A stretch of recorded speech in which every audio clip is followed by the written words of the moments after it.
ትዕቢተኛ ሰው ቁልቁል ነው ዞት የሚወርደው። ራሱን የሚያመሰግን ራሱን የሚያስታብይ ሰው እኔ ከዚህ በኋላ አልወድቅም ማለት ራሱ ትዕቢት ነው። ታውቃላችሁ? እኔ ከዚህ በኋላ ሁለተኛ ኃጢአት አልሰራም ትዕቢት ነው። ይሄ እንደዚህ አይባልም። እግዚአብሔር ይጠብቀን ይባል። 80 ዓመት ዋሻ ውስጥ የተጋደለ መነኩሴ ነበር።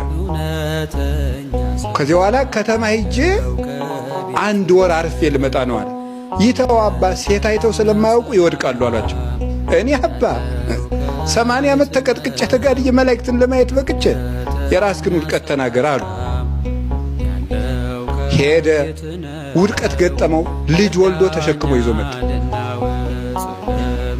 እንግዲህ ሰውን ካልሞተ አትመኑት አለ መጥቶ ከገዳሙ።